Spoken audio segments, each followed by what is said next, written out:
бір кісі $130,000 жоғалтқанын жазды. Кәдімгі оқуына үлкен ақша төлеген, бірақ нәтижесінде ақшасын жоғалтып. Керісінше мынау әсіресе форекс нарығына кіріп жатқандар, ол жердің даже тәуелдік қанша процент риск алып жатқандарын да білмейді. Одан бейхабар. Мошенник екенін түсіндім. Freedom Broker'ның трейдингке оқу академиясы деп шықты да. Неге қазақтар тез баюға құмармыз? Үлкен университетте салғаннан көріп, өзіңізге білімге сатың, ол ақшаңыздың 100%-ын өзіңіз жаңағыдай таба аласыз деген сияқты ғой.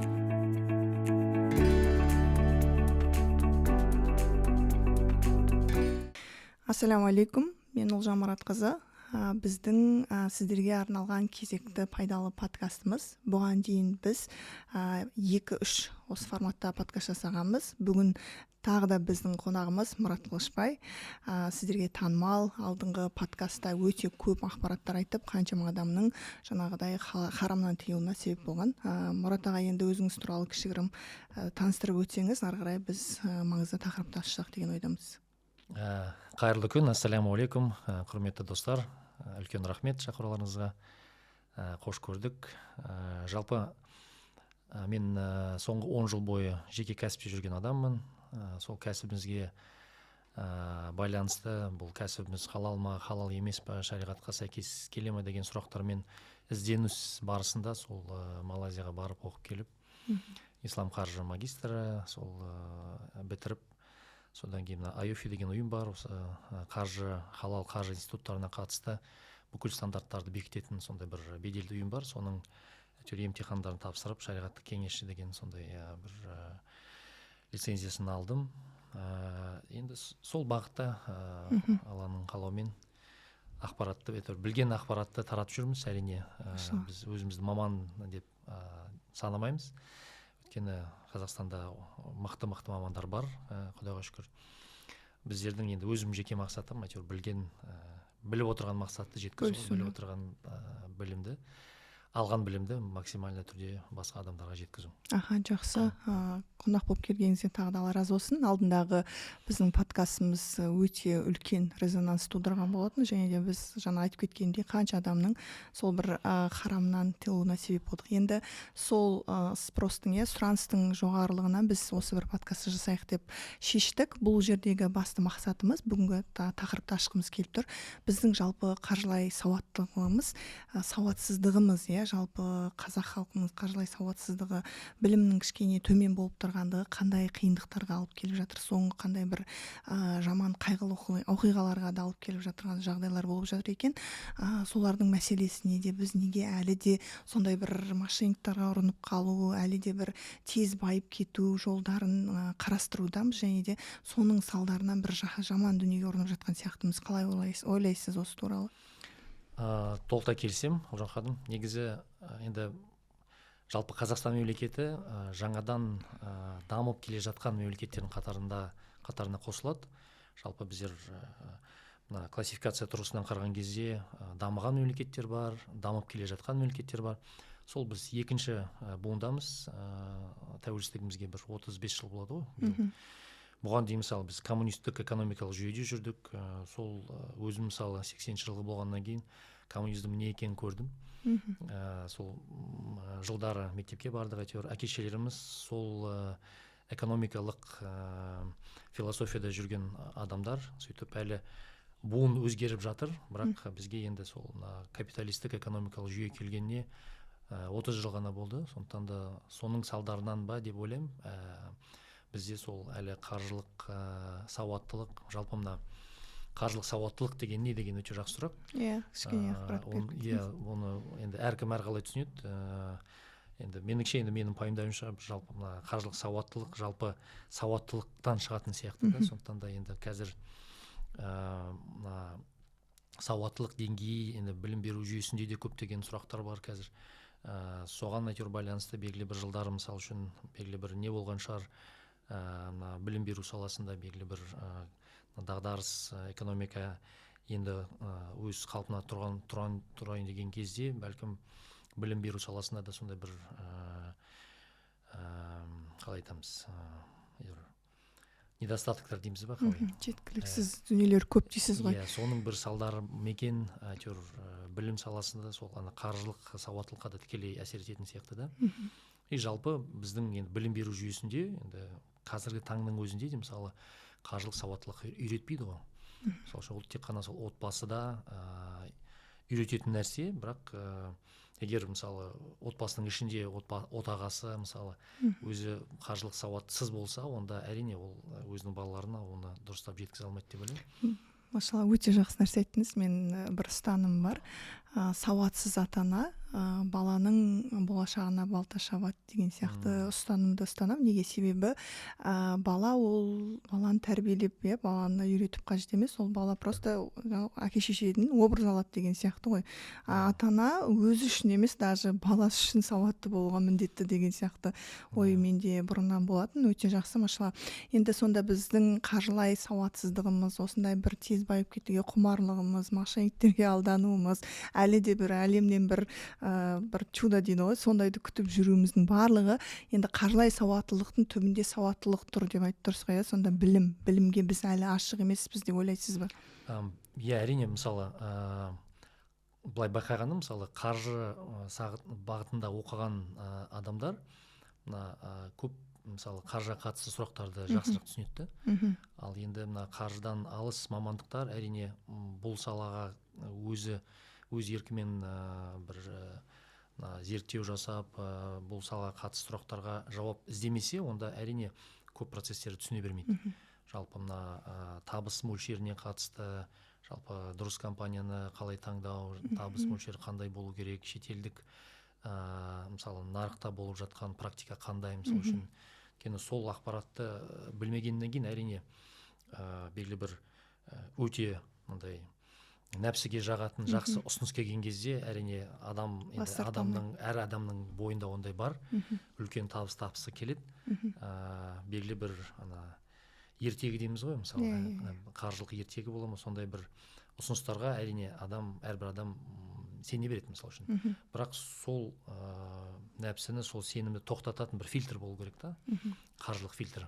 Сол фильтр болса, онда адам өзі сараптама жасап, мысалы үшін бұл ұсыныстың қаншалықты шындылыққа сәйкес емес екендігін түсіне алады да. Сонда мынау ұсыныс бәлкім біртүрлі қауіпті ұсыныс, бұл ұсынысқа кірмей, мысалы мошенниктер болсын, я басқа мысалы әртүрлі финансовый қаржылық пирамидалардың ұсыныстары, бұның қауіпті, демек белгілі бір қаржыны өз ақшамды жоғалтып аламын деген сондай бір іштегі бір фильтр болса, сонда өз қаржысын дұрыс ретімен қалыптастыра алады деп ойлаймын. Сонда біздің мынау тез байып кетуге құмарлығымыз, мошенниктерге алдануымыздың тағы барып келіп тірелгенде сол білімсіздігіміздің, кішкене ақпарат дұрыс ізденбегеніміздің салдары болып жатыр ма деп ойлайсыз ба? Біз неге қазақтар тез баюға құмармыз? Біз бір андай болады ғой, бір лотереядан $100,000 ұтып алсақ, бітті, біздің ойлайтынымыз солай сияқты. Біз жалпы енді өзіңізде кәсіпте болғансыз, мен де кәсіпте болып көрген адам, кәсіп қалай құралады? Ол нөлден құралады, ол аяқтан тұрғанша кішкене еңбек ету керексің, ол сен аяқтан тұрғаннан кейін ғана барып саған қаржы береді деген сияқты процесс. Жалпы кез келген мамандықтың өзінің басында алғашында сен тәжірибе жинайсың, сосын қайда да бір тәжірибе жинағаннан кейін ғана барып сенің дәрежең көтеріледі деген сияқты. Ол өмірдің заңдылығы сияқты да. Мысалы балада дүниеге келгесін ақырындап жүреді, сосын жүгіреді. Ал бізде әлі де мысалы жас буын емес, өкінішке орай 30, 40, 50 жастағы кісілердің өзі осы бір мошенниктерге алданып қалуы, қазіргі біздің нарықта хит болып жатырған трейдинг саласындағы мысалы алтынның нарығын айтып кететін болсақ, форекстегі, соның ішінде де мысалы үлкен кісілер де алданып сол жерден бір тез байып кетуге құмартады да. Енді былай қарасаң кішкене бір жас адамдар емес деп ойлайсың, бірақ соның түбінде не тұр деген мен ойландырады. Неге адам ойланбайды? Ол қайдан келіп жатқан ақша? CFD брокерлердегі мысалы біз сіз де білетін, ол қайдан ақшалар салынып жатыр, кім беріп жатыр, жалпы нарық қалай жұмыс жасайды деген мәселелерге кішкене біз тереңірек кірмейтін сияқтымыз ба деп ойлаймын. Енді шыны керек, көз құмарлық бар. Мысалы жылтырақ заттарды жақсы көреміз.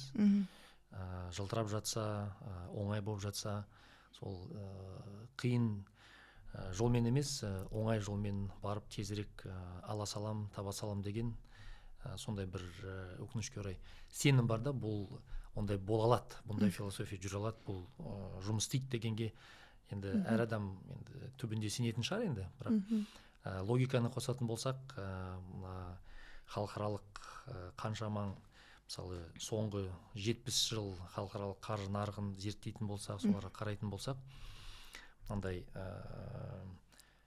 қаржы саласында орысша чудо дейді ғой. Жоқ, барлығы есеп қисаппен. Есепмен, демек мынандай қаржылық бір чудо жоқ. Мысалы бір математикалық қарапайым бір мынандай диаграмманы көз алдымызда елестетін болсақ, мысалы мынандай диаграмма сызатын едік қой мектепте. Сол мына бір жағы қауіп қатер, тәуекел, риск деп белгілесек, мына жағы, төменгі жағы егерде табыс мөлшері деп белгілесек, ортасындағы мына сызылатын мынандай бір төменнен жоғары сызатын бір сызық бар. Демек, егерде біз жоғары нүктеде үлкен табыс тапқымыз келсе, міндетті түрде тәуекел, риск өте жоғары болады. Егерде біз рисктен қорқып, мысалы үшін жоқ, мен рискке барғым, тәуекелге барғым келмейді десем, онда табыс мөлшерде төмен болады. Бұл заңдылық қалыптасқан. Кәсіпте солай. Бізде көп жағдайда тәуекел өте нольдің қасында болсын, бірақ табысымыз максимально жоғары болсын деп қалаймыз да. Бірақ бұндай, бұл тек қана қаржылық пирамидаларда болады да, бұндай историялар. Енді мен жалпы биржа әлемінде трейдинг саласында болғанда осы жерде мынандай кішкене ақпарат айтқым келіп жатыр. Сіз айтып жатсыз ғой, тәуекелді аз болғандарын қалайды, бірақ көп табыс тапқан жоқ. Керісінше мынау әсіресе форекс нарығына кіріп жатқандар, ол жердің даже тәуекел қанша процент риск алып жатқандарын да білмейді. Одан бейхабар. Олар тек қана анау төменгі точка емес, А точка емес, Б точканы ғана көріп тұрған сияқты да. И соның салдарынан қазіргі уақытта өте көп жаңағыдай қайғылы оқиғалар, жаман оқиғалар, арты жақсылыққа алып бармай жатқан сияқты. Біздің соншалықты қаржылай сауатсыздық қой, ол да бір білімсіздіктің, ол да бір жетік сол нарықтың қалай жұмыс жасайтындығын түсінбеу, жұмыс жасайтындығын түсінсе де бар білім алса да, ол жердегі ақша салған кездегі рискті ала алмау дегеннің барлығы бір жас баланың тірлігі сияқты да. Бірақ хотя ол жердегі сауда-саттық жасап жүргендер енді 18 жастан жоғары болады, енді бір 30-40 жас аралығындағы ер кісілер мен әйел кісілер. Сол жайында бізде қазір осы форекс нарығындағы алтын нарығы деп айтып жатыр ғой, енді алтынмен сауда жасап жатыр. Өте глобалды мәселе болып жатыр. Алдында да біз осы бойынша тақырып қозғаған болатынбыз. Содан кейін қаншама бізге кері байланыстар келді подкастымызға жаңағыдай, сол подкастты көріп, біз жаңағыдай не істедік, бас тарттық, форекстен қайттық, көзіміз ашылды деген сияқты. Бүгінгі подкасттың жалпы жасалу мақсаты сол болып тұр. Енді содан кейін де сізге қалай кері байланыс келді ма? Қандай последствиялар, вообще қандай проблема болып жатыр сол бір сауатсыздықтың салдарынан? Өте дұрыс айттыңыз. Негізі енді былай байқағаным, осы форумда да қазақстандық брокерлармен сөйлестік. Сол пікірталас кезінде байқағаным, жалпы қазақстандық брокерлардың басым бөлігі кішігірім әлеуметтік Инстаграм болса, басқа TikTok болсын, сол жақта отырған қарапайым розничный дейміз ғой, мысалы қарапайым жеке тұлғаларға кішігірім ақшасы бар, әйтеуір инвестиция болмаса әйтеуір табысы келетін адамдармен істеу оларға қызық емес екен. Өйткені ақшалары аздау дейді, сосын сұрақтары көп дейді, әйтеуір үлкен штат алу керек. Оданша біздер қалтасы қалың бірнеше адамдарды алып, солардың ақшасын айналдырып табыс тапқан дұрыс дейді. Сол себепті бәлкім мына әлеуметтік желілерде, Инстаграм болсын, басқа осы салаға енді қалай болғанда да табыс табам деген ниеті бар адамдар сондай нелерге ұрынып жатыр. Мысалы шетелдік бір түсініксіз брокерлар, лицензиясы жоқ брокерлар, болмаса лицензиясы бар болса әртүрлі сұр зона дейміз ғой, офшорный түсініксіз зоналарда тіркелген брокерлар, демек тексеру жоқ деген мағынада сондай брокерларға барып, болмаса мына спекулятивті тез ақша табам деген сондай инструменттерге ұрынып жатыр. Өйткені бастапқы фундаменталдық қалай болса да, кішігірім болмаса да, әйтеуір ақпараты аз. Мгм. Жалпы мына құнды қағаз нарығында қандай активтер бар, ол активтердің табыс мөлшері қандай болу керек, я болмаса табыс мөлшері болса рискі қандай болу керек деген сондай да түсінік жоқ сияқты да. Мгм. Сондықтан да әйтеуір Инстаграмды ашып қалған кезде Бәрі бай. Инстаграмның жүйесі сол ғой, мысалы бір инвестиция туралы бірдеңке көретін болсаңыз, соған қатысты видеолар шыға бастайды. Алгоритм сол. Сөйтіп адам алданып қалады да, бәлкім бір дұрыс емес бағыттағы, мысалы бұған дейін CFD деп айттық қой, сол алтынның бағасының өзгеруіне қатысты жасалатын контракт. Алтын жоқ. Қазір осы подкастта айтамыз, алтын жоқ. Ол жерде алтын жоқ, әлі күнге дейін айтып жатырмыз. Соған ұрынып жатқан адамдар бұл кәдімгі біздер казинодағы жүретін адамдарды лудомания деп айтамыз ғой. Бұл кәдімгі үлкен проблема, көп адамдарға. Қасірет десе де болады. Үлкен қасірет, отбасылардың бұзылып, үлкен дағдарысқа ұшырап, өз өмірін алған да оқиғалар бар, мысалы, сол енді казино деген кезде, мысалы, біздер бәріміз түсінеміз, казино, лудомания, бұның қаншалықты адамға, жалпы отбасыға үлкен бір қайғы екенін бәрі түсінеді. Бірақ мына құнды қағаз нарығындағы былай жылтырап бұл сауда жасау, бұл трейдинг сияқты көрінсе де, артында бұл инструменттер кәдімгі казинолық, лудоманиялық инструменттердің екенін соны көрмей жатырмыз да. Өйткені жұмыс істеу принципі тура сондай, казино сияқты жұмыс істейді. Демек, адамға да ықпалы тура сондай болады да. Мысалы үшін адам барады, барған кезде тәуекел өте жоғары, мысалы, тез ақша табам деп сондай ниетпен барады. Ақшасын жоғалтқан кезде, мысалы, казиноға барып ұрынатын адамдардың, енді менің естуім бойынша, мысалы, ақшасын жеңіледі, сосын жеңілген ақшасын қайтарғысы келеді. Сөйтіп ойлайды, мен бұл ақшаны қайтарудың ең оңай жолы қандай? Барып, біреуден қарызға алып, сол казиноға тігіп, ақшамды қазір қайтара аламын деген сенім бар да сондай адамда. Сөйтіп ол барады да біреуден қарызға алады, ақшасын қояды да одан да ұтылады, мысалы үшін. Болмаса кейбір кездер ұтады, бірақ сол ақшасын жұмсап жібергеннен кейін мен анау күні ұттым ғой, мен тағы да ұтам деген сондай ниетпен барады да, сөйтіп ұрынады. Сосын оны қайтарам дегеннен тағы да қарызға алады. Сөйтіп қарыз өсіп кәдімгі үлкен проблема айналады. Тура сол система мына алтынға қатысты CFD, өйткені тура сондай, я баға өседі, я баға өспейді. Тура казинолық жүйе, құмарлық жүйесі бар да. И бұл адамның психологиясына, адамның қаржылық енді салдары өте қиын негізі.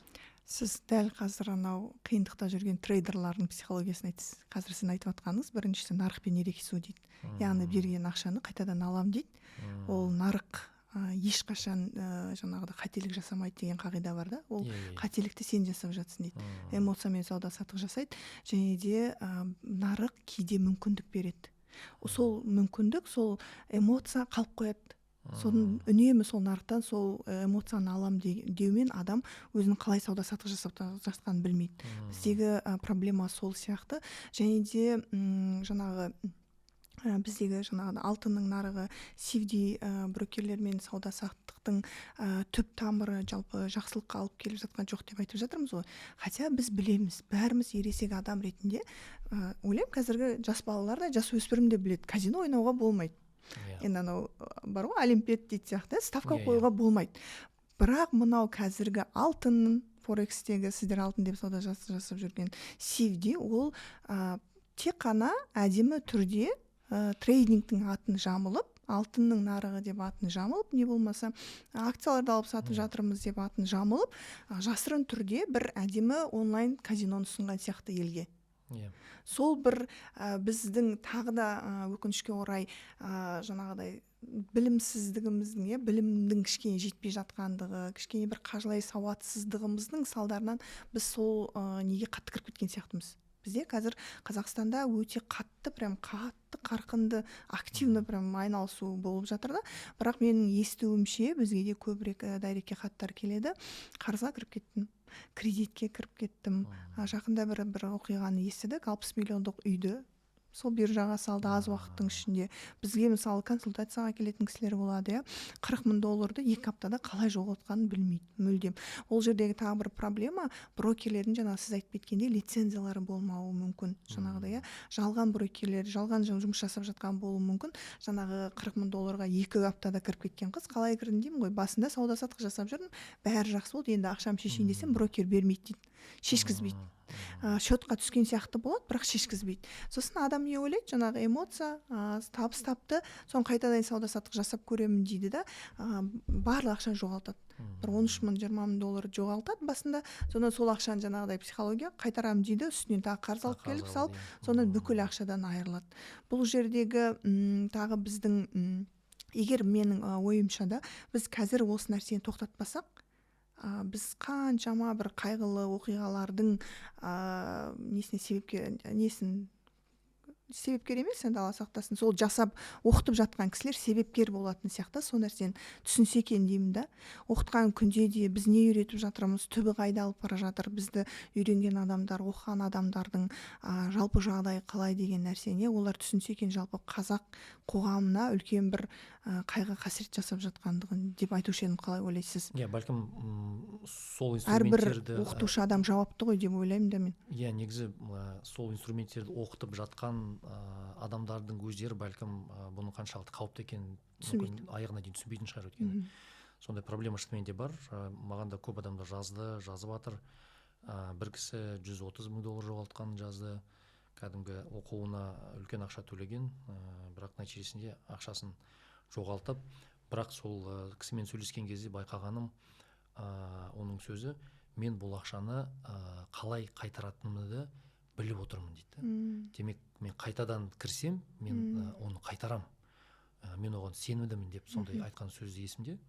Соны байқағаным, бұл да бір лудомания деп айттық қой. Лудоманияның бір көрінісі сияқты. Өйткені мен үлкен ақша жоғалттым. Енді оны қайтаруым керек. Оны қайтару үшін мен қайтадан кіріп, мен тәжірибем бар ғой. Мен қайтадан тәуекелге 100% тәуекелге барам, қайтарам деген ол кәдімгі құмарлықтың көрінісі. Бұл енді біздің Құранда жазылған Маида сүресінде құмарлыққа қатысты. Жалпы құмарлық ойындардың қаншалықты шариғи тұрғыдан халал емес екендігі ол нақты Құранда айтылған. Өйткені құмарлық түбінде адамның үлкен бір қайғы қасіретке алып келетіні ол сөзсіз. Өйткені Алла Тағала біздерді, біздің нәпсімізді, біздің жалпы психологиямызды бізден де жақсы біледі. Сондықтан да ескертіп айтып жатыр. Негізі бұл харам деп енді ауыр сөз, бірақ түбінде шек қойылып жатқан шариғатымызда, мысалы, мынау болмайды деп, сол шек қойылған заттардың артына, мысалы, не үшін шек қойылды, бұның мағынасы қандай деп соны ойлайтын болсақ, қарасаңыз, түбінде адамға жақсы да, негізі. Пайда бар. Өйткені бұл жаққа бармасаң, ақшаңды жоғалтпайсың, басқа бір проблемалар ұрынбайсың. Демек, оның адал жолмен жүрсең, жақсы, әйтеуір дұрыс бағытта жүріп, өз еңбегіне қатысты, мысалы, әрекет жасасаң, бәрібір Алла Тағала өз ризығыңды береді, мысалы үшін. Бірақ оған әрине шыдамдылық керек, оған сенім керек, еңбек керек дегенде. Мына алтынға қатысты жалпы басында айтып кеткен ой бар ғой, жалпы активтердің түрлерін дұрыс түсіну керек сияқты да. Мысалы үшін ең төменгі жақта, мысалы, ақша, ол да бір активтің бір түрі. Мысалы, ақшаңыз жатса, тәуекел 0, бірақ табыс да 0. Мысалы, ақшаңызды жастықтың астына қойып қойсаңыз, ол жатады, құнсызданады, инфляцияға қатысты. Бірақ мысалы, оны біреу ұрлап әкетпесе, қаржылық тұрғыдан енді мынандай риск жоқ.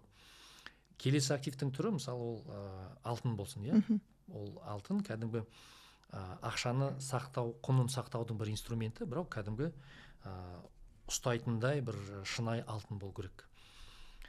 Келесі сатыда, мысалы, облигация деген инструмент бар, құнды қағаз, халал варианты сукук деп аталады.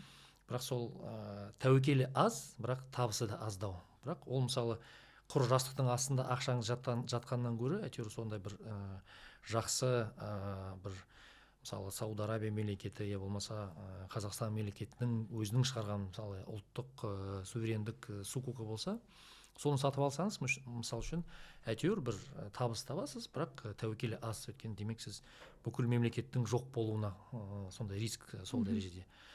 Оның келесі жоғары сатысы, табысы жоғарылау, бірақ рискі де жоғарылау, бұл уже акция мәселесі кетеді. Акция сатып алсаңыз, одан табыс табуға болады. Құнды қағаз, бірақ оның тәуекелі де жоғары. Мысалы үшін, құнды қағаз нарығы құлайтын болса, баға құлайтын болса, сіз ақшаңызды жоғалта аласыз. келесі сатысы мына ETF деген жүйе бар. Мысалы мына бірнеше акцияларды бір табаққа салып, мысалы соны біріктіретін бір фонд. Ол да мысалы егер енді акциядан тұрғаннан кейін қауіп қатер бар, бірақ енді табысы да бар дегенде.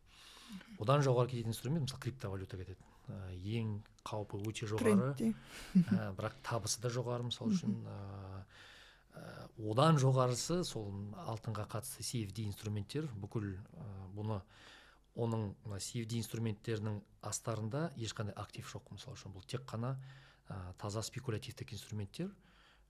Оның артында ешқандай зат та жоқ, физикалық ұстайтын, оны алып кететіндей, оны сататындай. Таза спекулятивтік инструменттер. Бұны арнайы сол спекулятивтік табыс табу мақсатында ойлап табылған кезінде. Соның ішіне сол опциондар кіреді, фьючерстер кіреді, сол CFD контрактілердің бәрі кіреді. Шортинг мәселесі соған кіріп кетеді дегендей. Ауадан жасалған дүние дейсіз ғой. Ауадан жасалған дүние, бірақ рискі өте жоғары инструменттер. Және де бұл инструменттер негізі мысалы кәсіби лицензиясы бар кәдімгі қазақстандық брокерлардан сұрайтын болсаңыздар, олар міндетті түрде айтады, бұл инструменттер қарапайым инвесторға, қарапайым трейдерге негізі рұқсат етілмейді негізі. Өйткені бұл өте қиын, кәсіби трейдерлар, кәсіби сол мамандықта жүрген, үлкен тәжірибесі бар ғана трейдер мен инвесторлар қолданатын инструменттер. Ал көп жағдайда біздер мысалы енді Инстаграмға кірдің, мынандай реклама шықты, мынау табысың осындай үйде отырып табыс таба бересің деп, бірақ бұл инструменттің ең жоғарыдағы тұрған, ең қауіпті, ең мынандай рискі жоғары инструменттер екені мысалы айтылмайды да ол жағы. Түсінбейтін адам соған кіре салады, бірақ оған кіргеннен кейін енді я бар, я жоқ. Қазір сіз по этапына түсіндіріп бердіңіз ғой. Маған андай бір картина көз алдыма елестеп жатыр да. Қазақтар секірсең жардан секір деп тура төбесіне шығып секіргенде не болатынымен шаруасы жоқ, сол жерден секіріп жатқан сияқты. Сол жерден бізде мынау жалпы биржа әлемі деген білесіз ғой, әр елде, әр мемлекетте биржа бар екен. Біздің Қазақстанда биржасы бар екен. Жалпы біз биржадан сауатымыз болуы, биржадан хабар болуымыз, инвестиция жасай алуымыз, биржамен тікелей сауда саттыққа кіруіміз ол қалыпты жағдай деп ойлаймын мен. Жалпы бізге мынау сол туралы білім, кішкене ақпарат жетпей жатқан сияқты ма, қалай ойлайсыз? Біз қазақтар биржа әлемінен өте алыспыз да. Бізге биржа қазір трейдинг болып кірді, трейдинг болып танысты, және де бірақ та өкінішке орай жаңағыдай казино ставка түрлерімен елестеп жатыр да. Халықта әлі бір биржаға қатысты дұрыс ақпарат, дұрыс бір түсінік қалыптаспаған сияқты. Хотя әрбір қазақ менің ойымша биржа әлемінен хабар болу керек. Қалай ойлайсыз жалпы? Келісем, өйткені мына әртүрлі инструменттер бар деп айттық қой. Әр сатыда әрбір инструменттер бар. Соған қазіргі енді трейдингке енді ғана кіріп жатқан халыққа ең қауіпті инструменттерден кіріп жатыр да. Соны айтып тұрмын ғой.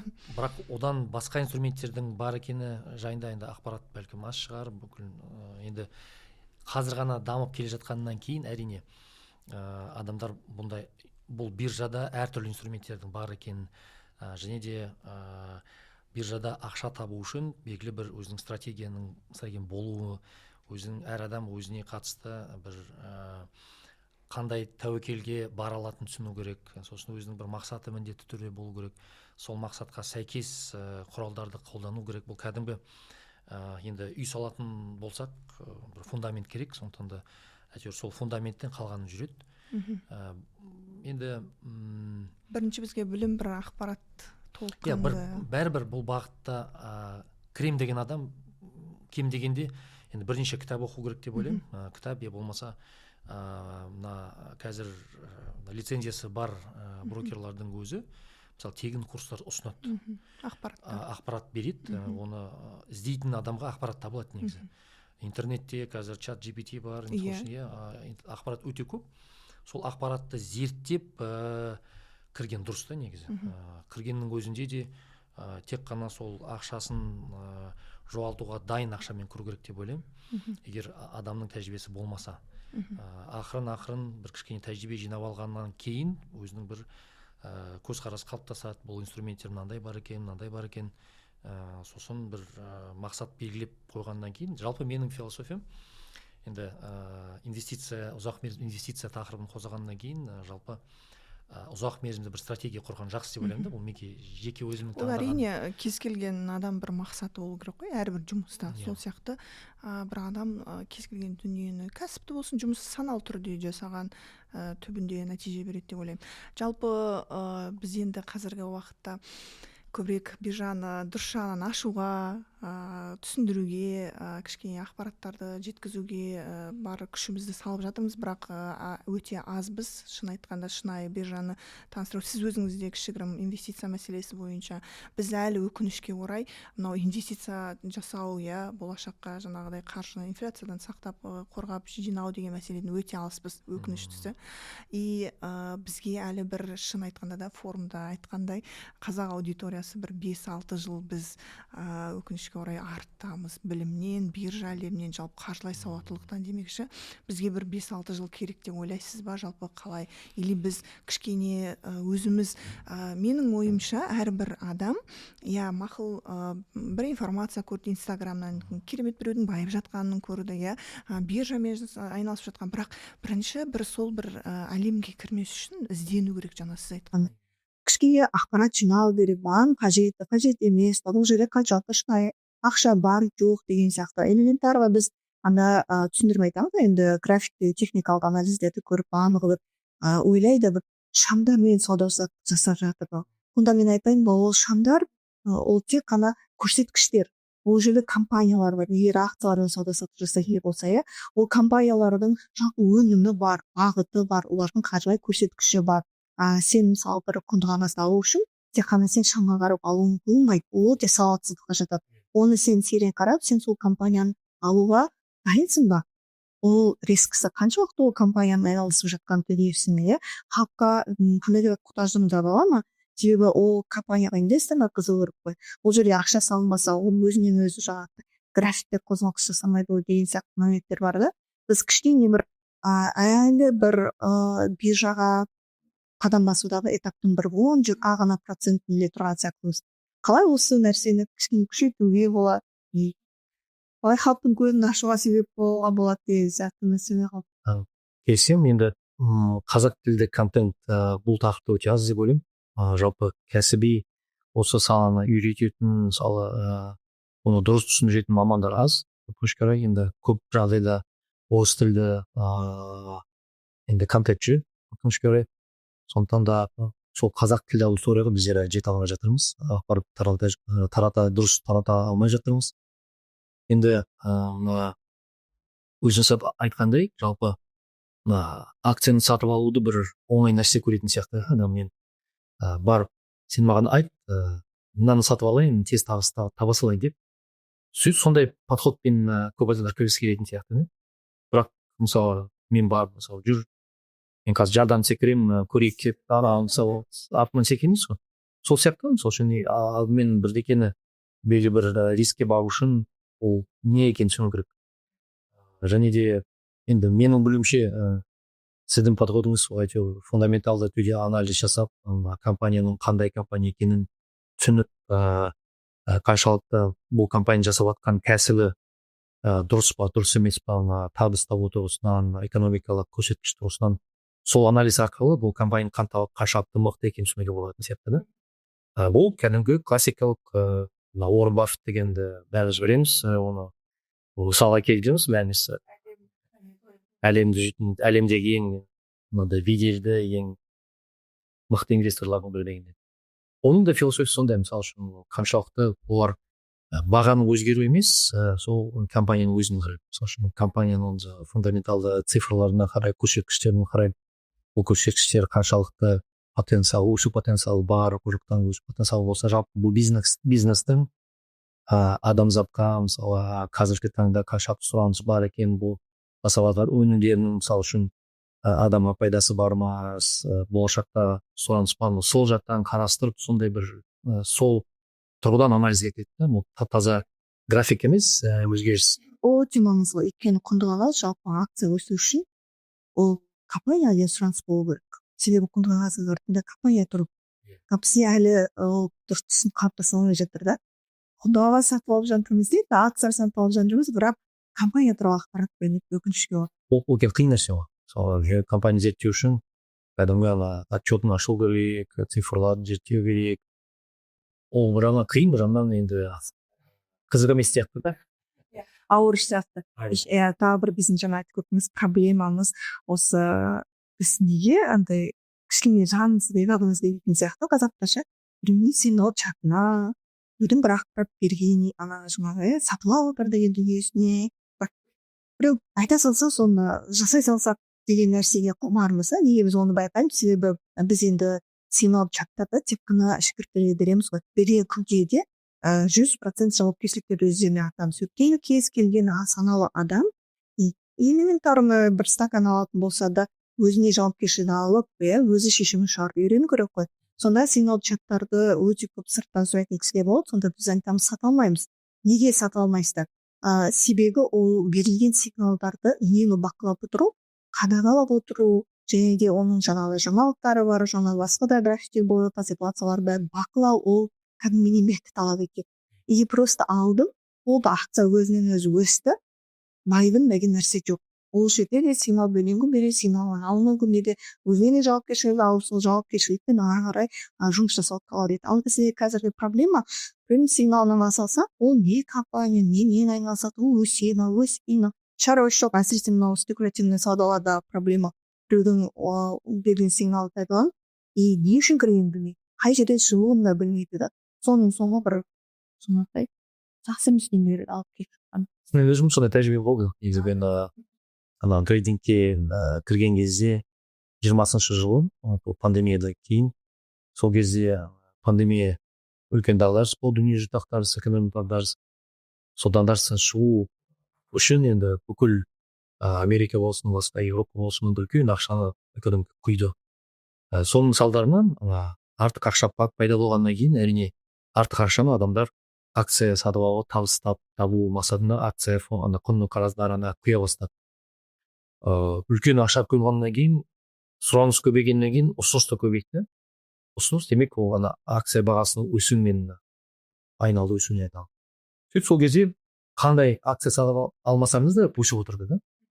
Сөйтіп мен бір енді танашаның эксперт деп айтайық, сондай бір эксперттің сигналдарын алдым. Әйтеуір барлығы өсіп жатты. Берген сигналдар бәрі өсіп жатты. Сосын адам психологиясы сондай болды. Енді сондай шығар, жеңіл болса әйтеуір уже үйреніп кетесің. Сигнал келді ғой, жарайды, алдым, сол үшін қазір өсектейік. Сосын дағдарыс келді, келесі дағдарыс, сол кезде алған акциялар бәрі құлап та, 70%, 80% құлады. Қымбатпаға айналды. Сөйтіп сол акциялар бәрі мысалы минус болды ғой, мысалы минуспен сатып жібердім.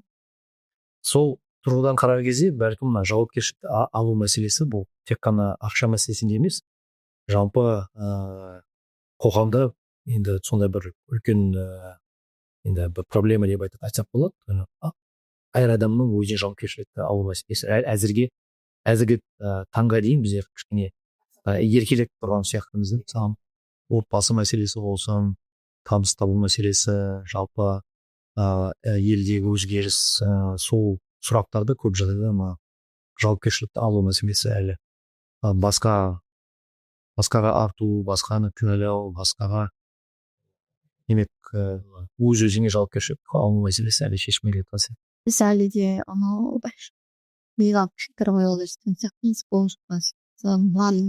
Жауапкершілік алу мына бір фильтр қою, бұл ересек адамның бір сипаттамасы деп ойлаймын мен өзім.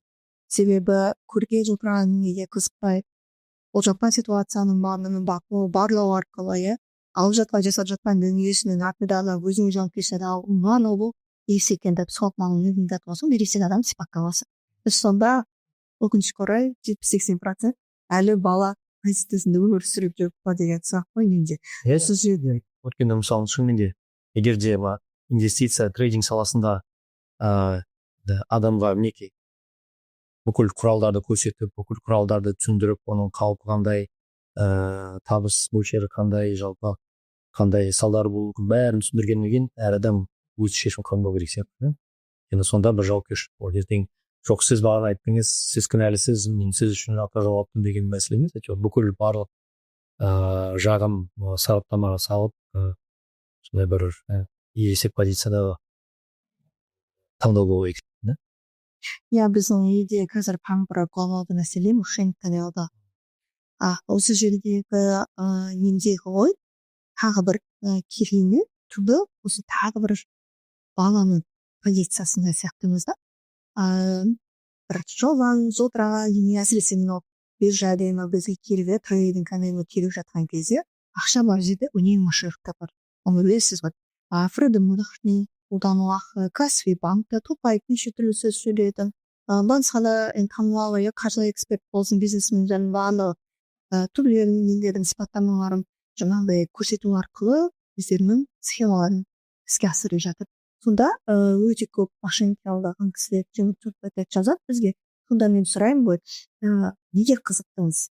Әрине тағы да өте үлкен ақшалар. Дегенге олар уәде еткен кезде, төлескен кезде сенің бауырыңа кіріп саған бір жан ашитын адам сияқты сөйлейтін сияқты масыл ойда.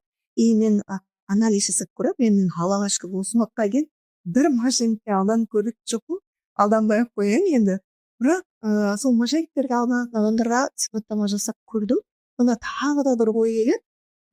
Позициясында бір чудаға сену, бір қиялдау, бір жауапкершілік алмай, бір сауатсыздық, сондай проблема сияқты және біздегі мынау тағы да мынау биржа әлемінің қаржы әлемінің дұрыс жеткізілмей жатқан салдарына деген сияқты. Сіздің жалпы ойыңыз ба? Менің тағы бір осындай бір тәжірибе болды. Енді қазір атауға болады. L Capital деген тани болды. Сол бойынша енді қаржылық пирамида екен танылды. Мысалы қанша 15 мың адам ақшаларын салып шалып жоғалтқан. Қазір сол процесі жүріп жатыр екен меніңше. Соған да менің туыстарым ақша салған. Мен оны ақшасын салып, ақшасын шығара алмай жатқан кезде білдім. Сондай. Сөйтіп Айтпайды ғой. сол Проблема болған кезде араласып бұл сұрақты зерттей бастадым. Қандай компания, қандай құжаттармен мысалы ақша алған. Сол қаржылық пирамидада қолданған құрал бұл ұзын құлақ мәселесі. Инструмент. Демек қазіргі мысалы интернеттегі мошенниктер бір схемамен жұмыс істейді. Мысалы үшін олар беделді тұлғаларға копия жасайды, сайттарына копия жасайды, сөйтіп алдағысы келеді.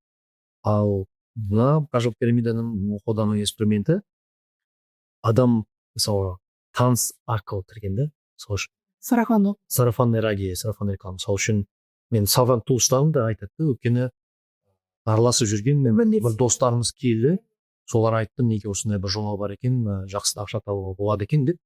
Сөйтіп сол айтқан досы болсын, танысы туысы болсын, соның сөзін күмәнға салмағаннан кейін сенім сала берген. Бірақ ана инструменттің өзі қандай екен, мысалы үшін оның артында не тұр, біз қайда ақша салып жатырмыз, ол ақша жалпы қайтып келе ме деген сондай ой келмей. Өйткені бұл таза психологиялық мәселе шығар. Сенім біздер қазақтар сол сенім жақсы көреміз ғой. Иә. Бірақ қанша жерден сенім болғаны тағы да жаңағы жауапкершілікпен беру сіздерге келтіріп тұрған сияқты. Әрбір адам жеке өз үшін жауапты болу керек, и зерттеп қарау керек. Кез келгеннен соңына мысалы ең бірінші сұрақ, мен қайда ақша салдым? Иә. Жалпы салып жатқан ақшамның несі қандай деп сондай сұрақ болу керек. Ол мысалы үшін бүкіл ақшаңызды бір компания салсаңыз, ол қандай компания же? Ол мысалы ертең бұл компания жұмыс істей ала ма, жұмыс істей алмай ма, жасап жатқан бизнестер қандай деген сұрақ туындау керек. L Capitalдың схемасы бойынша менің барып зерттеу барыс кезде прокуратураға барып құжаттарды көріп, үлкен стенада сол компанияның құрған компаниялардың бәрі схемасы сылтын үлкен стенаға сызған. Сонда байқағаным, бұлар пәленбай миллиард ақша тартқан. Соны ақшасын тартқан кезде біздер керемет бизнес жасап жатырмыз. Бизнестерінің жасап жатқан бизнестары тоз шығарып жатырмыз деді. Сосын тауықтың жұмыртқасын шығарып жатырмыз деп айтқан. бірақ соны айтқан кезде мысалы ақша адам салады, ақшасын алады, пирамиданың жүйесі ғой мысалы. Сіз басында ақша мысалы салдыңыз, мен алып келдіңіз, мен алып келген ақшаны сізге сөйтіп пирамида. Бірақ бұл ақша қайдан келді? Ол бұндай ақшаны әкеліп жатқан бизнес бар ма жоқ? Ол қандай керемет бизнес деген сұрақ деген болу керек те, ол қарамайды. Төменде қараған кезде ана тек қана сурет болған. Осындай бір бизнес жасап алдыңыз, бірақ суреттерінің өзі де біртүрлі мынандай қарасаң, енді күмән туады. Бір екі комнаттағы бір кішкентай бір оборудование көріп қалған, бірақ мына миллиардтаған оборот жасаған. И мына тәуекел мәселесіне келген кезде, мысалы, мен ақшамды қайда салып жатырмын? Бұл бизнес болса, бұл компания, егер бір компания салсаңыз, демек риск өте жоғары. Ертең бұл компания жоғалып кетсе, ол компания банкрот болса, демек сіз ақшаңызды жоғалтасыз. Демек бір компания салатын болсаңыз, бұл қаншалықты мықты компания? Ол әлемдік деңгейдегі мысалы Nvidia болса, басқа үлкен мықты компания ма?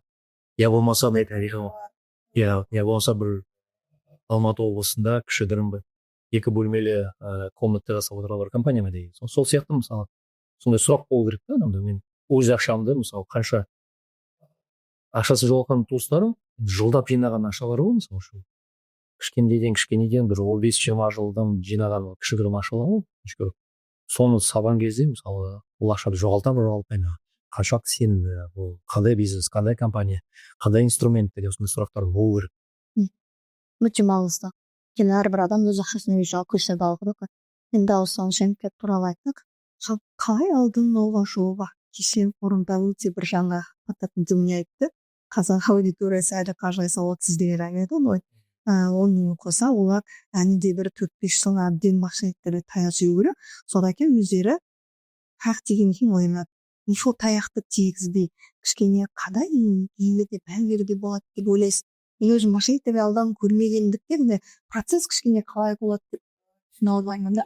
Мен мысалы жақында Инстаграмнан мошенник екенін түсіндім. Freedom Broker'ның трейдингке оқу академиясы деп шықты да. Трейдинг, академия, демек инвестицияға үйретеміз, Freedom деп шықты, ама логотиптерінің өздері, түстерінің өзі тура Freedom'дікіндей. Демек адам әріптерге қандай сайт екенін, қандай парақша екенін соған мән бермейтін адам үшін шынымен де сеніп қалады. Соған тіркелдім, көрейін деп ойлаймын. Зерттеп көрейін, не сонда екен деп тіркелдім. Сөйтіп маған звондап мазала бастады. Осындай. Енді сұрақ қойдым. Звондаған бір сұрақ қойдым. Сұраққа жауап бере алмаған адамнан кейін білімі жоғары адам звондайды. Демек, соған кәдімгі оларда мындай CRM система да, мысалы бизнеста мындай система бар ғой, мысалы сіз покупатель келді ма, сол покупательдің қандай сұрақтары бар, қалай бүкіл ақпаратты жазады, сөйтіп жүйеге қойып қояды. Сосын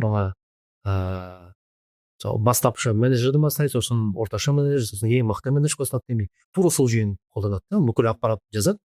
Солар бірінші менеджер енді бастапқы деңгейдегі менеджер болған болу керек, сұрақтарыма жауап бере алмады. Одан кейін келесі менеджер, білімі жоғары, оған күрделі сұрақтар қойып еді, ол жауап бере алмады. Одан кейін келесі сұрақтарға менеджерді. Әйтеуір ең төменде, әйтеуір басында уже мынандай енді директор продаж болды, сондай звонып мошенниктердің атынан. Өте біраз сөйлесіп, байқағаным қазір онлайн болғаннан кейін қарапайым адамға бұны түсіну өте қиын екен. Шынымен де, өйткені олардың схемасы, біз сабақ үйретеміз, мысалы осындай инвестиция жасауға көмектесеміз, ақша таба аласыз, неке брокерлік счетыңызды ашайық, онлайн ашып береміз, сіз сол брокерлік счетқа ақша тастаңыз, соны көбейтіп, сосын инвестиция жасайсыз деп алдайды екен. Олар брокерлік счетты өз аттарына сіздің атыңызға ашып? Жоқ, ол онлайн аша салады деп айтады да, мысалы. Сіз үйін бересіз, неке аштық, все болды, мына реквизиттарға ақша жіберіңіз деп айтады да. Сөйтіп білмеген адам ойлайды, трейдинг осы екен ғой, инвестиция осы екен ғой дейді да, сөйтіп әйтеуір берген ссылка береді, қайда ақша аудару екен, сол ақшасы аударсылады. Сөйтіп ол ақша бітті, кетті, алданды мысалы үшін. Сол онлайн мошенниктарға тап болмашы, меніңше енді өзім ойлағаным, қазіргі таңда ең бірінші саты офлайн бару керек сияқты да. Анықтау керек. Мысалы егер де қазақстандық брокер болса, онда барып офлайн ресми түрде тіркелген мысалы бізде қаржылық регулятор бар, қаржылық нарықты дамыту және реттеу агенттігі, соның сайты бар мысалы үшін. Мен Астанада МФЦ-да Австрия деген регулятор бар, бүкіл лицензиясы бар брокерлар, жалпы брокер деген ол ғана посредник қой. Мысалы сіз трейдинг жасаңыз келеді, мен биржамен биржа кәдімгі дүкен, акциялар сатылатын соны дүкен, биржа тікелей сізге өзінің мысалы тауарларын сата алмайды, ол үшін брокерлік лицензия болу керек, делдал болу керек. Сол брокерлік лицензия алған делдал сізді және дүкенді екеуі қосатын делдал. Бірақ бұл делдалдық қызмет міндетті түрде лицензиялық қызмет. Қазақстанда мысалы сондай қызмет атқару үшін бұл кәдімгі регулятордан лицензия алған және де өзінің жауапкершілігі бар, өз ақшасын капиталына салған сондай бір мынадай заңға сәйкес жергілікті болу керек. Соны тексеру керек. Қандай брокер? Бұл ресми түрде лицензиясы бар брокер тізімде бар ма жоқ па? Егер бар болса, сол қазақстандық брокер Freedom бар, халық финанс бар, Жусан қазір өзгерді, Алатау Сити болды. Албы BCC Invest деген мысалы брокерлердің тізімі көп Қазақстанда. Сол шынайы брокер ма жоқ па, соны тексеру керек. Содан кейін меніңше мен өзім ойлағаным офлайн бару керек сияқты. Бірінші офлайн барып, сол брокерлік счетты шынымен сол жақта ашып, банк арқылы барып, сол брокерлік счетты толтырып, бәлкім бірінші сол қадамдарыңызды өз аяқпен барып істеген дұрыс сияқты. Қазіргі таңда онлайн ол әрине ыңғайлы, бірақ мошенниктарға жолықпас үшін егер сауатсыз болса қиын болады. сол ресми брокердің ішінде приложениесін жүктеп алып, қалай алдағы екен соны түсініп алып, болмаса сабақтарына барып, содан кейін онлайн бастау керек сияқты. Жалпы айтушы егер биржа әлемінен ақша тапқысы келіп адам болса, инвестиция жасағысы келсе, бірінші білім алған дұрыс, білім болған дұрыс та. Базалық білім болса да, тамыры қосып кететін мәселе, менің ойымша, счетты тек қана адам өз атында ұстау керек. Өзінің атында, кәдімгі банк деп қолданамыз ғой, сондай брокерлік счеттардың барлығы тек сіздің атыңызда, сіздің қолыңызда болу керек. Менің ұстанымым бар, ешкімнің счетына ақша салуға болмайды. Енді бізде қазір Қазақстанда тренд болып жатыр, хит болып жатыр, инвестиция тарту деген мәселе. Мен сол дүниені қолдаған. Бізге де өте көп ұсыныстар келіп түседі. Біз биржаменде жүргеннен кейін біздің нәтижелеріміз көбіне қызық мәселе болды. Мысалы, оқығым келмейді, жаңағыдай ақшам бар артық, сіз көбейтпеңізші, біз мейлі отказ береміз. Себебі оның жауапкершілігі өте үлкен. Ол жауапкершілікті сезінемін. Ол шариғат жағынан болса да, ол заң жағынан болса да деген сияқты, біреудің ақшасын алып екісін ол жаңағыдай басқа да мәселелер бар деген сияқты. Біздегі тағы бір проблема, мен таңғалып, мен өзім білмеймін, кішкене мен бала кезімнен кішкене бір нәрсеге олай сенбейді. Маған дәлел мен көзім жетіп ұстап алу керек. Мезоттама ситибой, пирамида болады ғой, енді сен тренд болып жатқан кезде қызық кіріп кеткім келеді. Бірақ мен сондайларға ешқашан жолауға тырыстым да, маған күмәнді болып көрінетін. Қазір уақытта айтқым келіп тұрған, инвестицияны қалай біреудің счетына просто белгілеуге болады. Біздегі глобальный проблеманың бірі, сіз білесіз, себебі менде жақын Алматы қаласында тоже бір кісі болды, 3 миллион берген. Бір қағаз доллар, өте сауатсыз доллар, не дұрыс ақпарат жоқ, не дұрыс рейн жоқ, не дұрыс печат жоқ, басқа жоқ. Бір қағаз берген, ол қағаз алған залогын, ол бір айға дейін ғана берілген доллар екен, и ол ақша жоқ. И бізде қазір атын атап түсіністігіне қойып, инвестиция тартатын хандар мен ұзалар бар биржа әлеміне. Бізде тағы да бір случай болды, таныс кісі өзі жаңа трейдингпен айналысып жүрген. Сонда ғана жан қилағысы келмейді, олай емес қой, биржамен отыру, ол кәдімгі жұмысты қалап етеді, отырасың, жаңағыдай анализ жасайсың деген сияқты. Бұдан ұсыныс түседі. Сен осылай, мысалы, 1 миллион ақша салса, саған ай сайын, апта сайын бейкрейге салда қойдым ол кісі, алтыннады салып, апта сайын $200 беріп отырған деген сияқты түсіністер басына салып көреді. Дәл пирамида системасы ғой. Соны беріп отырады. Сосын біреуін айтады, сен $10,000 салса, саған көбірек береді, больше береді. Содан ол өзі салып қоймайды ғой. Ағасын, інісін, бүкіл туыстарын бәрі салып кеткен кезде, бүкіл ақшаны салған кезде, анау ақша көп болып, мен толқынды зерттеп қараған жоқпын, ол қандай эксперт екенін, бірақ ол ақша неге өзі жоқ қой, или ол биржаға ұтылып қалды. соның салдарынан мынау бір тез байимын дегені өзінің басында ұртып жаңа жандырайын алғаннан гөрі дөйлі ақша таба саламын дегені қасірет осындай болып жатқан сияқты ол бізде әлі бар. мен мына трендті білмейді екенмін фәтер білмейді екен, бірақ мына тыңдармандарымызға айтып кетейік, жалпы Қазақстанда ақша тарту, басқа біреудің ақшасын тарту бұл негізі лицензиялық қызмет дейді. Өйткені біреуден мен ақша алып сол ақшаңды көбейтейін деген бұл тек қана лицензиясы бар қаржылық ұйымдар ғана жасай алады негізі. Заңды керісінше болмайды. Мысалы үшін егер де кәсіп ашатын болсақ, ол да кәсіп, мысалы кәдімгідей кәсіпке мысалы құрылтайшы болып, мысалы сіз инвестор болсаңыз, біз заңды түрде кәсіп жеке КО дейміз ғой, жауапкершілігі шектеулі серіктестік, соны тіркеп сіздің атыңыз мысалы құрылтайшы ретінде тіркелу керек. Сіз сол компанияға мысалы ақша беретін болсаңыз, ол кәдімгі я капитал болып тіркелуге, болмаса құрылтайшының берген көмегі ретінде кәдімгі ресми түрде компанияның ТО-ның мүшелігі түсу керек. Бұл кәдімгі бизнес болатын болса. Ал басқа салада мысалы ақшаңды көбейтіп сондай бір инвестиция трейдингке ақша тарту болсын, бұл тек қана лицензиялық қызмет негізі. Мысалы краудфандинг болсын, мысалы бұл да жүйе бар, мысалы нарықтан адамдардан ақша тарту арқылы оны көбейтіп басқа жобаларға салып содан табыс табу. Бұл да краудфандинг, ол бөлек лицензия. Сол үшін жақында бір бізде бір компания болды, МФЦ-ға тіркелген. Олар да сол краудфандингтен бастады, халал жолмен ипотека ашамыз деп сондай жобалар жақсы басталды да, бірақ кейінірек лицензиясын ала алмай, лицензиясыз ақша тартып адамдарды, сөйтіп сол ақшаларын қайтара алмай қалды да. Қазір сот болды, сот арқылы ол компанияның заңсыз қызмет екенін дәлелденді.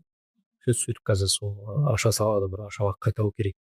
Енді соны ойлау керек. Мысалы депозитке біз барып, мысалы мен жарияласам, келіңіздер, мен депозит ашам, маған ақша салыңыздар десем, бұл зарарсыз. Мысалы үшін тек қана екінші деңгейлегі DE банктар, лицензиясы банктар депозит алуды таптым. Өйткені олардың регуляторы бар, ол агенттік, олар тексереді, өйден ақша алсаң, ақшаны қалай сақтайсың, қандай визаны жасалсаң, демек регулятивтік ережелер өте көп та. Сол үшін енді жауапкершілігі де көп, бірақ ережелерді қадағалау да көп. Сол үшін сондықтан да бұл мәселені дұрыс түсіну керек. Былай ақша бере салдым, ол ақшаны да көбейтіп береді деген. Үлкен көлемді инвестиция тартып жүрген кісілер, онда ол кісілер құлағына сара заңсыз. Сол мәселе негізі тек қана сол лицензиясы бар блокировка жасау. Сол үшін лицензиясы бар, келіп бізде лицензия брокер лицензия дегеніміз не? Бұл кәдімгі қателеспесем қазір 15 миллиард теңге ма, сондай бір үлкен қомақты ақшаны капитал құю керек сол лицензия үшін. Сосын ол брокер тексереді, басқа қандай инструменттер қолданады, ол инструментті қайда сақтайды, ол кәдімгі қадағалау астында жүретін қызмет болғаннан кейін олар тексереді. И сол лицензиясы бар брокерлар ғана айтқан, мысалы неке біздің тәжірибеміз бар, бізде осындай команда бар, аналитиктер бар, сарапшылар бар. Осындай мысалы біз 20 жыл істедік, сол 20 жылдың ішінде біздің жетістігіміз осындай, нәтижелер осындай, бізге под управление деп айтады ғой. Мысалы сіз бізден шот ашып, бізге ақша салсаңыз, біз сол ақшаңызды көбейтуге тырысамыз. Бірақ мысалы гарантияда жоқ. Иә, көбейте аламыз, көбейте тырысамыз, бірақ құлап қалуы мүмкін. Бірақ оны тағы лицензиялық қызмет негізі. Бізде көп қазір солай жасалып жүргендер, бірақ соны бір жақпен аяқтап тастады. Тоже солай проблема. Ақшаңыз жоқ болып кетті. Пирамида болса әрине бұл аяқтап қой, кәдімгі аяқтап. Қазір Инстаграмда шынымен келе жатқанда бір сторис көрдім, бір блогердің басқа бір кісінің сторисын салып реклама жазып жатады, осындай 100 мың, 10 мың доллар сыйлайды, егер де адам тартсаң, 45 доллар саласың, басқалар тартасың, сөйтіп бір жыл 3 ай деді ма, бір уақытта 10 мың доллар береді. Кәдімгі пирамида жүйесі ғой, мысалы тарттың, сол жинаған ақшадан саған береді, олар басқадан тартады, оларға береді. Бірақ ол пирамиданың мақсаты көбірек ақша жинау, мысалы L Capital деп айтты ғой, басында. Олар 7 жыл істеген. 7 жыл істеп ақшаны жинаған. 1 жыл істеп адамдар ақша келіп, ол ақшаны таратады. басында береді. басында береді ана қанша бақытсыз енді қателесуім мүмкін бір 15 миллиард теңге жинаған ба сондай, соның бір 7 миллиард теңгесін қателеспесем таратқан адамдарға. Демек сол 7 жылдың ішінде адам келеді, сол артынан біреуді алып келеді, сол артынан келген адамның ақшасын бір кісісіне береді. Сөйтіп енді адамдарды сендіру үшін жасаған 7 жыл ойнап көреді. 7 жыл бұл жүйені құрған қанша болса 15 миллиард. Сол оборотқа жету үшін бұлар 7 жыл дайындалған. Бүкіл Қазақстан бойынша қанша мыңдаған адам соған кіріп, мен мынау мықты екен, мықты компания екен, келіңіздер деп ақшасын салып, ақшасын алған адамдар да бар да, сөйтіп қайтадан салған, қайтадан алған, қайтадан салған, қайтадан алған. Бірақ келесі салған кезде уже көбірек те ақша салған. Соны бір таныстарымыз басында бос ақшасын салған, плюспен шыққан, сосын көлігін сатқан, салған, плюспен шыққан, сосын пәтерін сатқан, салған, и сөйтіп пәтерді алған кезде жабылған. Енді олар оборот жинаған кезде любой бұл қазақстандық ноу-хау емес, бұл дүниежүзінде болған мәселе еді. Мысалы тарихқа қарасаңыз, Американың дамыған кезіндегі оларда да қаржылық беруге көп болды. Мысалы бұл да бір жеңіл ақша табудың жолы, мысалы башқұрттар. Сөйтіп ақша жинаған кезде бір кезде понзи схема деп атайды ғой, понзи схема ағылшынсыз. Сөйтіп жабылған, бүкіл ақша шығады. Адамдар алып кетеді, үлгерген үлгереді, соңында ақшасы. Енді осы жерде қорыта кетсек, мошенниктерге қалай алданбаймыз? Бірінші онда сауат болу керек сияқты. Әрбір адам сауатын ашу керек, білім алу керек. Біз күншіктісі бір тақалғаным, біз білім алуға кішкене жабықпыз. Біз лучше біреу айта салса, или біреу тегін бере салса, или біреу бір чуданы жасап берсе, біз соны пайдалана салсақ дегенді түсініп, біз содан арылу керек сияқтымыз. Бізге көбірек өзімізге біліммен инвестиция, мен ойлаймын, білімге құйылған инвестиция ол үнемі қайтарымы болады деген ойдамын да. Иә, біз мысалы мүмкін жаңағы мошенниктерге алданбас үшін де лахыл биржада трейдингмен ақша тапқыңыз келсе де білімсіз болмайды. Сіз бір базалық біліміңіз болса да, біз уже сіз ажыға таласып алдап қалмауға, ақша салады деп ойлануға деген сияқты. Сосын мынау инвестиция тартатындарға айта кетті, жаңағы ол заңсыз екендігін, және салатындарға да айта кететін дүние. Біреуге инвестиция салғаннан көріп, өзіңізге білімге сатсаңыз, ол ақшаңыздың 100%-ін өзіңіз жаңағыдай таба аласыз деген сияқты деп ойлаймын енді. Мына білім алу саласында меніңше бірінші сатыда адам бар инструменттерді, бар тек инструменттерді 100% қолдау. Мысалы үшін ютубта қанша ақпарат бар, интернетте қанша ақпарат бар, ресми брокерлар дедік, ораптарда қанша ақпарат бар. Мүмкіндігінше адам бүкіл ақпаратты рассрочкаға кірмей. Қазір екінші бір проблема бар, оны білім аламын деп, мысалы инфоблогерлердің артынан жүріп, мысалы 800 мың, миллион, 2 миллион деп рассрочкаға қарызға кіріп, нәтижесінен таяз білім алып, бір қарыз болып қалғанда өте көп қой. Ол да бір бөлек проблема. Сондықтан да меніңше қандай тегін инструменттер бар, соның бәрін 100% меңгердім, бәрін зерттедім, бәрін білем дегеннен кейін ғана мысалы бір ақылы білім алу көру керек та. Бірақ оны да мысалы фильтрға салып, әйтеуір қаншалықты болмаған қажет, қаншалықты болмаған нәтижесінде маған шынымен де білім береді, соны онда қарау керек сияқты. Өте жақсы, иә. Сосын тағы біздің проблема жылтыраған дүниеге қызу қою керек сияқты. Қалай ойлайсыз? Я қазір Инстаграм әлемі, ТикТок әлемі, соцсет мәселесі, қарқынды жақсы, кәсібіңіз болса дамытыңыз, ешқандай проблема жоқ. Бірақ біреудің өміріне қызығу, алып жатқан дөңгелесіне, сүріп жатқан, ішіп жатқан тамағына солардың нәрсені қою керек сияқты, кішкене сауатты қосу керек сияқты. Жалпы мен айтушы едім, мен өзім біраз танымал кісілермен де араласып көрдім, блогермен де араласып көрдім. Бәрі әдемі, бәрі күшті, не сіздер ойлағандай деген нәрсені айтқым келеді. Оларда да проблема.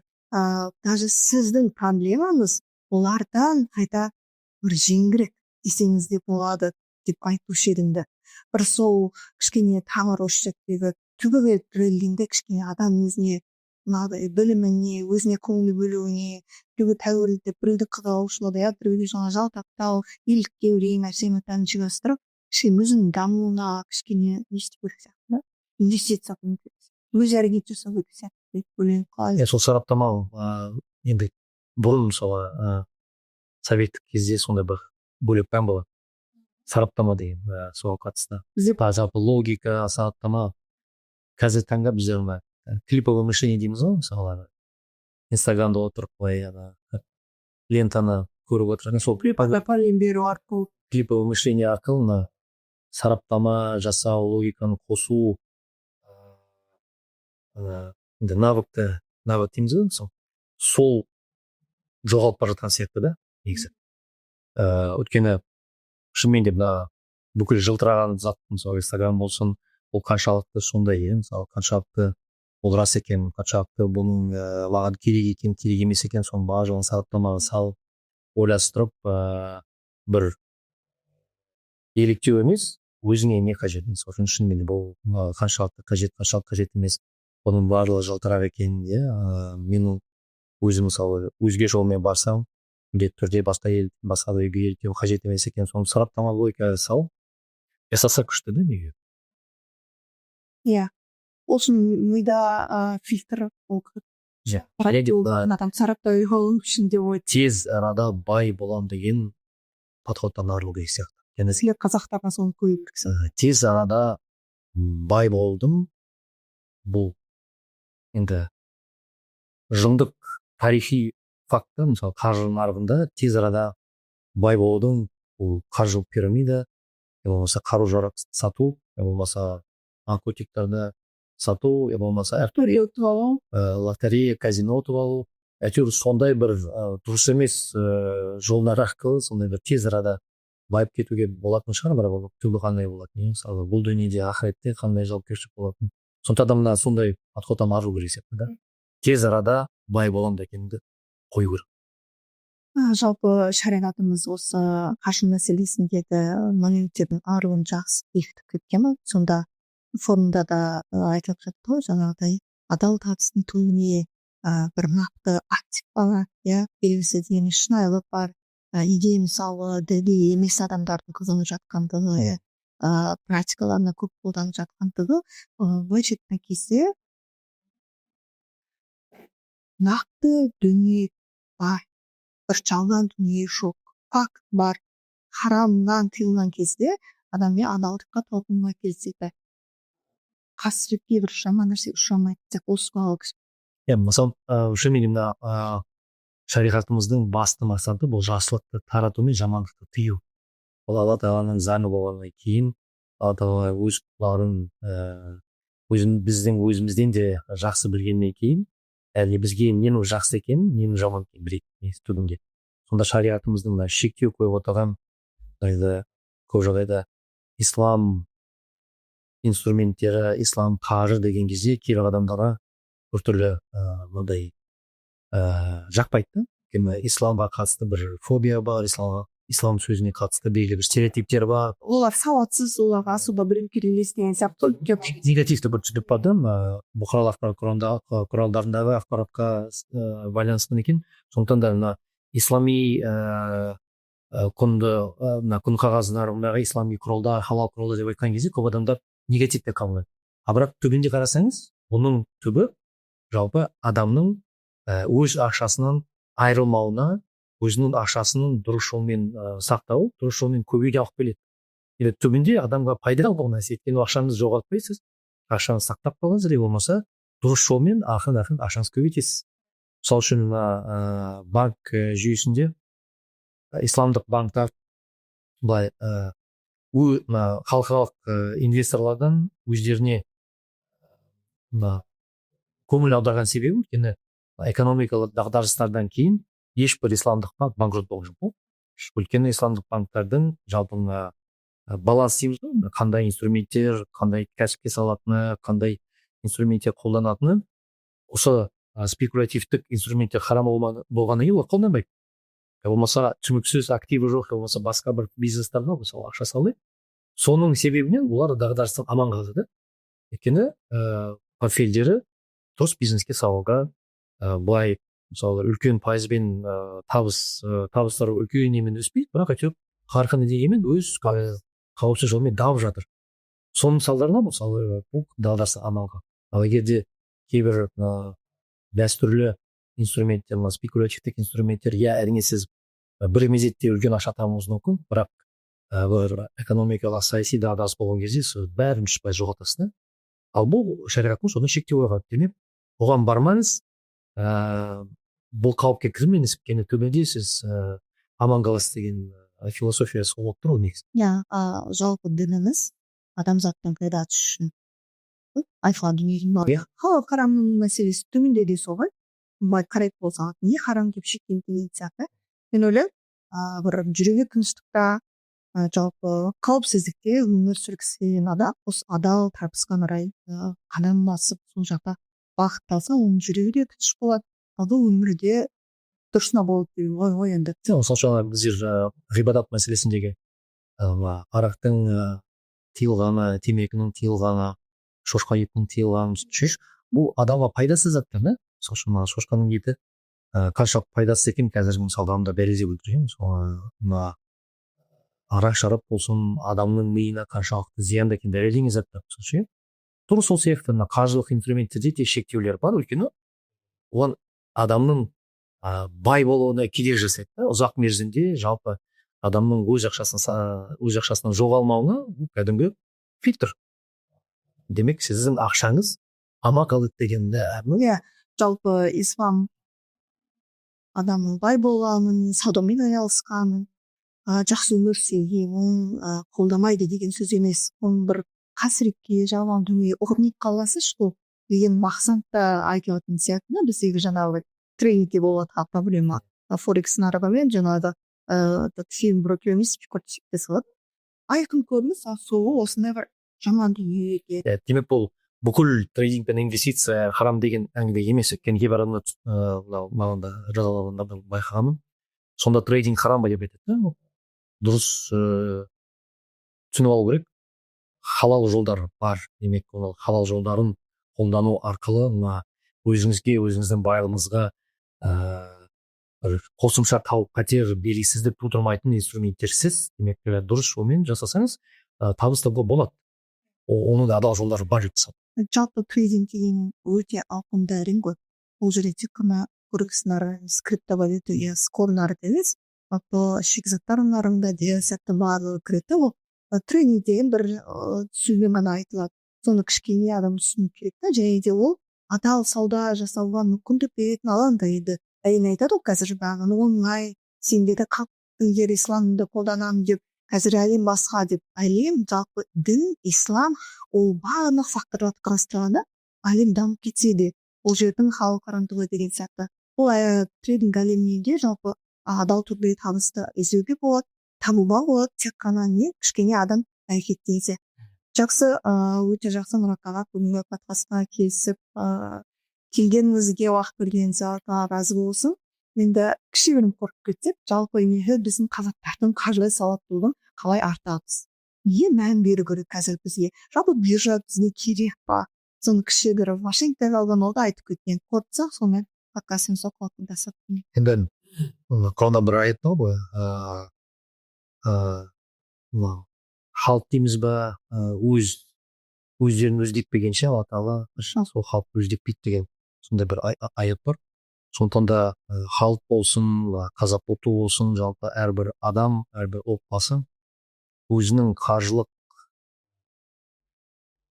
деңгейін, өзінің бай болу мәселесін өзі кіріп зерттеп, оның жолдарын толыққан түсіне алмағанша жағдай өзгермейтін сияқты да. Сондықтан да шынымен де әрбір адам, әрбір отбасы, әрбір ел болсын, ұлт болсын, сол бағытта белгілі бір әрбір адам өзінен бастау керек. Әрекетке берекет бар. Сондықтан да енді білім деп айттық. Білімнен бастаса, дұрыс жолмен ақпарат ала бастаса, өзін және де өзі дамығаннан кейін өз балаларын дамыта бастаса, белгілі бір өзгеріс көзқарасы болады деп түсінеміз. Машалла, өте дұрыс айттыңыз. Әрбір адам өзіне жауапкершілікті алса, кішкене емін арттырса, саналықты кішкене көтерсе, біздің жалпы қазақ аудиториясы да, қазақ еліне, біз сол жаңағы үйлеріне әдемі жапырағы дүниелі де сенбей, сауатты түрде өмір сүруді қалыптастырамыз етеді. Иншалла келесі жақсы подкасттар болады деген ойдамыз. Енді біз осы бір подкастты көріп астына қандай ой түйді, жалпы қандай ақпарат алды деген кісілерге кішігірім сыйлығымыз бар. Ол үшін осы подкасттың астына өз пікірі не болмаса бір кез келген жақсы бір комментарий қалдырған 5 адамға бізде сыйлық бар. Ол біз Уоррен Баффеттің қаржылай сауаттылық бойынша кітап, қазақ тілді кітабын сіздерге Мұрат ағаның қолтаңбасын ұсынғалы тұрмыз. Барлықтарыңызға сәттілік, сол бір 5 адамның арасында сіздер болғаныңызға тілектеспіз. Келесі бір жақсы подкасттарда жолыққанша аман болыңыздар. Ассалаумағалейкум.